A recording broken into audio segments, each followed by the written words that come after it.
ಆತ್ಮೀಯ ಬಂಧುಗಳೇ, ಶ್ರೀಮದ್ ಭಾಗವತಂ ಸ್ಕಂದ 3 ಭಾಗ 2 ಅಧ್ಯಾಯ 23 ದೇವಹೂತಿಯ ಪ್ರಲಾಪ. ಇದರಿಂದ 9ನೇ ಶ್ಲೋಕವನ್ನು ತಿಳ್ಕೊಳ್ಳೋಣ. ಶ್ಲೋಕ 9. ಏವಂ ಬ್ರುವಾಣಮಬಲಾಖಿಲಯೋಗ ಮಾಯಾ ವಿದ್ಯಾ ವಿಚಕ್ಷಣ ಮವೇಕ್ಷ್ಯ ಗತಾಧಿರಾಸೀತ್ ಸಂಪ್ರಶ್ರಯ ಪ್ರಣಯ ವಿಹ್ವಲ ಯಾಗಿರೇಷದ್ವ್ರೀಡಾವಲೋಕ ವಿಲಸದ್ಧಸಿತಾನನಾಹ. ಅನುವಾದ. ಎಲ್ಲ ಬಗೆಯ ದಿವ್ಯ ವಿಜ್ಞಾನದಲ್ಲಿ ಪರಿಣಿತನಾದ ಪತಿಯ ಮಾತುಗಳನ್ನು ಕೇಳಿ ಮುಗ್ಧೆಯಾದ ದೇವಹೂತಿಯು ತುಂಬಾ ತೃಪ್ತಳಾದಳು. ಸ್ವಲ್ಪವೇ ನಾಚಿಕೆ ಬೆರೆತ ನೋಟದಿಂದ ಹೊಳೆಯುವ ನಗುಮುಖದ ಆಕೆಯು ಅತ್ಯಂತ ವಿನಯ ಮತ್ತು ಪ್ರೇಮದ ಕಾರಣವಾಗಿ ಕಂಪಿತ ಸ್ವರದಲ್ಲಿ ಮಾತನಾಡಿದಳು. ಇದು ಶ್ಲೋಕ ಮತ್ತು ಅದರ ಅನುವಾದ.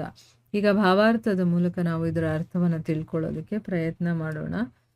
ಓದ ಭಾಗದಲ್ಲಿ ನಾವೇನು ತಿಳ್ಕೊಂಡ್ವಿ, ಕರ್ದಮ ಮುನಿಗಳು ಹೇಳ್ತಾರೆ, ಭಗವದ್ ಅನುಗ್ರಹ ಅಲ್ಲದೆ ಬೇರೆ ಭೋಗಗಳಿಂದ ಏನು ಪ್ರಯೋಜನ ಇಲ್ಲ. ಯಾಕೆ ಅಂತಂದ್ರೆ ಭಗವಂತ ವಿಷ್ಣು ಕೇವಲ ತನ್ನ ಹುಬ್ಬಿನ ಚಲನೆಯಿಂದನೇ ಎಲ್ಲ ಭೌತಿಕಗಳನ್ನು ಕೂಡ ನಾಶ ಮಾಡ್ತಾನೆ. ಅವನ ಹುಬ್ಬು ಚಲನೆ ಆಯಿತು ಅಂತಂದ್ರೆ ಈ ಭೌತಿಕ ಸಿದ್ಧಿಗಳೆಲ್ಲ ನಾಶ ಆಗ್ಬಿಡುತ್ತೆ. ನಿನಗೆ ನಿನ್ನ ಪತಿ ಮೇಲಿರುವಂತಹ ಭಕ್ತಿಯಿಂದ ಶ್ರೀಮಂತಿಕೆಯ ಅಹಂಕಾರ ಮತ್ತು ಭೌತಿಕ ಸಂಪಾದನೆಗಳಿಂದ ಕೂಡಿರುವಂಥ ವ್ಯಕ್ತಿಗಳು ಯಾರು ಪಡೆಯೋದಕ್ಕಾಗದೇ ಇರುವಂತಹ ದಿವ್ಯ ಕೊಡುಗೆಗಳನ್ನು ನೀನು ಸಾಧನೆ ಮಾಡ್ಕೊಂಡಿದ್ಯಾ, ಮತ್ತು ಅದನ್ನು ಅನುಭವಿಸೋದಕ್ಕೂ ಕೂಡ ನೀನು ಯೋಗ್ಯಳಾಗಿದೆಯಾ ಅಂತ ಹೇಳಿದ್ದನ್ನು ತಿಳ್ಕೊಂಡಿದ್ವಿ. ಈಗ ಈ ಶ್ಲೋಕದಲ್ಲಿ ಹೇಳ್ತಾ ಇದ್ದಾರೆ, ಎಲ್ಲ ಬಗೆಯ ದಿವ್ಯ ವಿಜ್ಞಾನದಲ್ಲಿ ಪರಿಣಿತನಾದಂತಹ, ಈಗ ಭಗವಂತನ ವಿಷಯದಲ್ಲಿ ಎಲ್ಲ ಗೊತ್ತಿದೆ ಅವನಿಗೆ, ಅಂಥ ಒಬ್ಬ ಪರಿಣಿತನಾದಂತಹ ಪತಿಯ ಮಾತುಗಳನ್ನು ಕೇಳಿ ಮುಗ್ಧೆಯಾಗಿರುವಂತಹ ದೇವಹೂತಿಗೆ ತುಂಬ ತೃಪ್ತಿಯಾಗುತ್ತೆ. ಸ್ವಲ್ಪ ನಾಚಿಕೆ ಇರುವಂತಹ ನೋಟದಿಂದ ಅವಳು ಹೊಳೆಯುವಂಥ ನಗುಮುಖ, ಅಂದರೆ ತನ್ನ ಗಂಡ ತನಗೆ ಈ ರೀತಿ ಹೇಳ್ತಾ ಇದ್ದಾನಲ್ಲ, ಅವನು ಸಂತುಷ್ಟಿ ಹೊಂದಿದಾನಲ್ಲ ಅಂತ ಒಂದು ಖುಷಿ ಅವಳಿಗೆ. ಅದರಿಂದ ಅತ್ಯಂತ ವಿನಯದಿಂದ ಮತ್ತು ಪ್ರೀತಿಯ ಕಾರಣದಿಂದ ಅವಳ ಕಂಠದಲ್ಲಿ ಮಾತು ಹೊರಗಡೆ ಬರ್ತಾ ಇಲ್ಲ. ಅಂದರೆ ತುಂಬ ಪ್ರೀತಿ ಹೆಚ್ಚಾದಾಗ ಅಥವಾ ಸಂತೋಷ ಹೆಚ್ಚಾದಾಗ, ದುಃಖ ಹೆಚ್ಚಾದಾಗ ನಮ್ಮ ಕಂಠ ಸ್ವಲ್ಪ ಕಂಪನ ಇರುತ್ತೆ. ಅಂದರೆ ಮಾತುಗಳು ಹೊರಗಡೆ ಬರೋದಕ್ಕೆ ಒಂದು ಹೆದರಿಕೆನೂ ಇರುತ್ತೆ, ಒಂದು ಸಂತೋಷನೂ ಇರುತ್ತೆ, ಎಲ್ಲ ತುಂಬಿರುವಂಥ ಒಂದು ಕಂಪಿತ ಸ್ವರದಲ್ಲಿ ಅವಳು ಈಗ ವಿನಯದಿಂದ ಮಾತಾಡ್ತಾ ಇದ್ದಾಳೆ. ಇದರ ಬಗ್ಗೆ ಈಗ ಭಾವಾರ್ಥದಲ್ಲಿ ಗುರುಗಳು ಏನು ಹೇಳಿದ್ದಾರೆ ಅಂತ ತಿಳ್ಕೊಳ್ಳೋಣ. ವ್ಯಕ್ತಿಯು ಈಗಾಗಲೇ ಕೃಷ್ಣ ಪ್ರಜ್ಞೆ ಉಳ್ಳವನಾಗಿದ್ದರೆ, ಭಗವಂತನಿಗೆ ದಿವ್ಯವಾದ ಪ್ರೇಮಯುತ ಸೇವೆಯನ್ನು ಸಲ್ಲಿಸುತ್ತಿದ್ದರೆ, ಆಗ ಅವನು ತಪಸ್ಸು, ವ್ರತ, ಧರ್ಮ, ಅಧ್ಯಾತ್ಮ ಯೋಗ ಮತ್ತು ಧ್ಯಾನ ಮೊದಲಾದ ಎಲ್ಲ ನಿಯುಕ್ತ ನಡವಳಿಕೆಗಳನ್ನು ಮುಗಿಸಿದ್ದಾನೆಂದು ತಿಳಿಯಬಹುದು.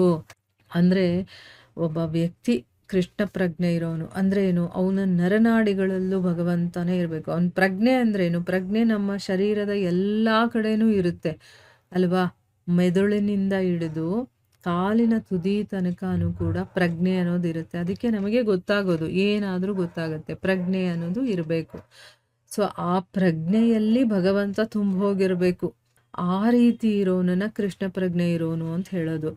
ಆ ರೀತಿ ಇರೋನಾದ್ರೆ ಅಂಥವನು ಭಗವಂತನಿಗೆ ಪ್ರೀತಿಯಿಂದ ಸೇವೆಯನ್ನು ಸಲ್ಲಿಸ್ತಾ ಇದ್ರೆ, ಆಗ ಅವನು ತಪಸ್ಸನ್ನು ಸಪ್ರೇಟಾಗಿ ಮಾಡಬೇಕು ಅಂತಿಲ್ಲ. ವ್ರತ, ಧರ್ಮ, ಅಧ್ಯಾತ್ಮ, ಯೋಗ, ಧ್ಯಾನ ಏನೇ ಆಗಿರ್ಬೋದು, ಅವನು ಅದನ್ನು ಸಪ್ರೇಟಾಗಿ ಮಾಡಬೇಕು ಅಂತಲ್ಲ. ಅವನು ಅಂಥದ್ದನ್ನೆಲ್ಲ ಮುಗಿಸಿದಾನೆ ಅಂತಲೇ ತಿಳ್ಕೊಬೇಕು. ಅದನ್ನೆಲ್ಲ ಡೈರೆಕ್ಟ್ ಭಗವಂತನ ಸೇವೆಯಲ್ಲೇ ಸದಾ ತೊಡಗಿರ್ತಾನೆ. ಅವನು ಒಳಗಡೆ ಸದಾ ನಡೀತಾ ಇರುತ್ತೆ ಭಗವಂತನ ವಿಚಾರ ಅಂತ ಅರ್ಥ. ಅವನ ಪ್ರಜ್ಞೆನಲ್ಲೇ ಭಗವಂತ ಇದ್ದಾನೆ ಅಂತಂದರೆ ಇನ್ನೇನು, ಮುಗೀತು. ಪ್ರತಿಯೊಂದು ಅಂಗಾಂಗಗಳಲ್ಲೂ ಭಗವಂತ ಇದ್ದಾನೆ. ಈಗ ನಾನು ಹೋದ ಸರಿ ಹನುಮಂತ ಮತ್ತು ಅರ್ಜುನನ ಒಂದು ಎಕ್ಸಾಂಪಲ್ ಹೇಳಿದ್ನಲ್ಲ, ಅವರ ರೋಮಗಳಲ್ಲೂ ಕೂಡ ಭಗವಂತನ ನಾಮಸ್ಮರಣೆ ಇರುತ್ತಲ್ಲ, ಆ ರೀತಿ ಆಗ್ಬಿಟ್ಟಿರೋರನ್ನ ಕೃಷ್ಣ ಪ್ರಜ್ಞೆಯಲ್ಲಿರೋರು ಅಂತ ಹೇಳೋದು. ಆಯಿತಾ. ಆ ರೀತಿ ಆಗಿರೋರಿಗೆ ಇದೆಲ್ಲ ಮುಗಿಸ್ಬಿಟ್ಟಿದ್ದಾನೆ ಮಾಡಿ ಅಂತ ಅಂದ್ಬಿಟ್ಟು, ಇದೆಲ್ಲ ನಾವು ಸ್ಟಾರ್ಟಿಂಗಲ್ಲಿ ಸಾಧನೆ ಮಾಡೋದಕ್ಕೋಸ್ಕರ ಇರುವಂಥ ತಪಸ್ಸು, ವ್ರತ ಮತ್ತು ಧ್ಯಾನ ಇಂಥವೆಲ್ಲನೂ ಕೂಡ ಅದನ್ನೆಲ್ಲ ಆಲ್ರೆಡಿ ಮುಗಿಸಿದಾನೆ ಅಂತಲೇ ತಿಳ್ಕೊಬೇಕು. ದೇವಹೂತಿಯ ಪತಿಯು ದಿವ್ಯ ವಿಜ್ಞಾನದಲ್ಲಿ ಅದೆಷ್ಟು ತಜ್ಞನಾಗಿದ್ದನೆಂದರೆ, ಅವನಿಗೆ ವಾದ ಮಾಡಬಹುದಾದದ್ದು ಯಾವುದೂ ಇರಲಿಲ್ಲ. ಅವನ ಮಾತುಗಳನ್ನು ಕೇಳಿದಾಗ ಭಕ್ತಿ ಸೇವೆಯಲ್ಲಿ ಅವನು ತುಂಬ ಪ್ರಗತಿ ಸಾಧಿಸಿದವನಾದ ಕಾರಣ ತನ್ನ ಪತಿಯು ಈಗಾಗಲೇ ಆಧ್ಯಾತ್ಮ ವಿದ್ಯೆಯ ಎಲ್ಲ ಚಟುವಟಿಕೆಗಳನ್ನು ಮಾಡಿ ಮುಗಿಸಿದ್ದಾನೆಂಬ ಬಗ್ಗೆ ಅವಳಿಗೆ ವಿಶ್ವಾಸವಿತ್ತು.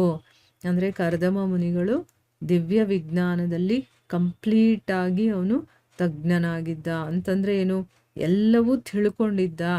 ಯಾವುದೇ ವಿಷಯವನ್ನು ವಾದ ಮಾಡುವಂಥ ನೆಸೆಸಿಟಿನೇ ಇಲ್ಲ. ಯಾಕಂದರೆ ಅವನಿಗೆ ಕಂಪ್ಲೀಟ್ ಅರಿವಿತ್ತು ಅಂತ, ಎಲ್ಲ ವಿಚಾರಗಳು ಗೊತ್ತಾಗಿದೆ ಅಂತ ಅಂದ್ಬಿಟ್ಟು. ಅವನೇನಾದರೂ ಮಾತಾಡೋದನ್ನು ಕೇಳ್ತಾ ಇದ್ರೇ ಗೊತ್ತಾಗುತ್ತೆ ಅವನು ಎಷ್ಟು ಮುಂದುವರೆದಿದ್ದಾನೆ ಅಂತ ಅಂದ್ಬಿಟ್ಟು.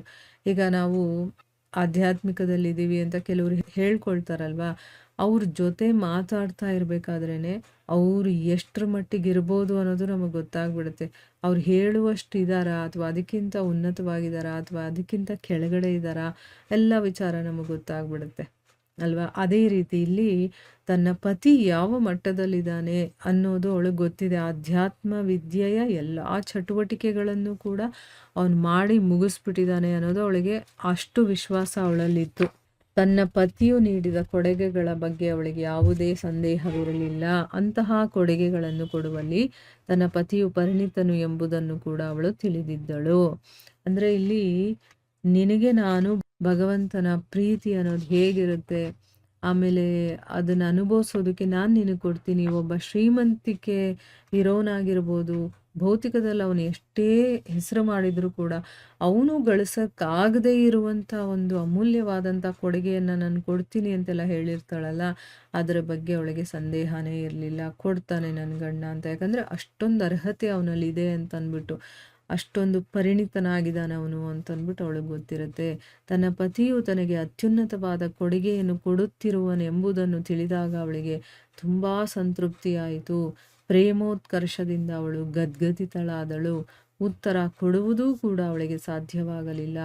ಕೊನೆಗೆ ತಡವರಿಸುವ ಭಾಷೆಯಲ್ಲಿ ಆಕರ್ಷಕಳಾದ ಪತ್ನಿಯ ಹಾಗೆ ಅವಳು ಕೆಳಕಂಡ ಮಾತುಗಳನ್ನು ಹೇಳಿದಳು. ಇವಾಗ ಅವಳಿಗೆ ನನ್ನ ಗಂಡ ಏನೋ ಒಂದು ಕೊಡುಗೆ ಕೊಡ್ತೀನಿ, ಅತ್ಯುನ್ನತವಾಗಿರುವಂಥ ಕೊಡುಗೆ ಅಂತ ಹೇಳಿದ್ದಾನೆ. ನೋಡಿ, ಎಂಥ ಹೆಂಡ್ತಿಗೂ ಗಂಡ ಏನಾದರೂ ಒಂದು ಗಿಫ್ಟ್ ಕೊಡ್ತಾನೆ ಅಂತಂದರೆ ಎಷ್ಟಿಷ್ಟ ಆಗುತ್ತೆ.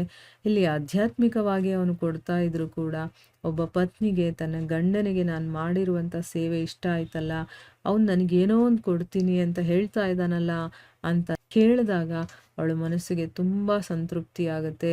ಅವಳು ಪ್ರೀತಿಯಿಂದ ಗದ್ಗದಿತಳಾಗ್ತಾಳೆ. ಅಂದರೆ ಕಂಠದಿಂದ ಮಾತು ಹೊರಗಡೆ ಬರ್ತಾ ಇಲ್ಲ ಅವಳಿಗೆ. ಉತ್ತರ ಕೊಡೋದಕ್ಕೂ ಕೂಡ ಅವಳಿಗೆ ಆಗ್ತಾ ಇಲ್ಲ. ಆದರೂ ಕೊನೆಯಲ್ಲಿ ತಡವರಿಸ್ಕೊಂಡು ಮಾತು ಬರಲಿಲ್ಲ ಅಂತಂದ್ರು ಹೇಗೋ ಪ್ರಯತ್ನ ಮಾಡಿ ಅವಳು ತನ್ನ ಪತ್ನಿಗೆ ಕೆಲವೊಂದು ಮಾತುಗಳನ್ನು ಹೇಳ್ತಾಳೆ. ಏನು ಹೇಳ್ತಾಳೆ ಅನ್ನೋದನ್ನು ನಾವು ಮುಂದಿನ ಭಾಗದಲ್ಲಿ ತಿಳ್ಕೊಳ್ಳೋಣ. ಹರೇ ಕೃಷ್ಣ.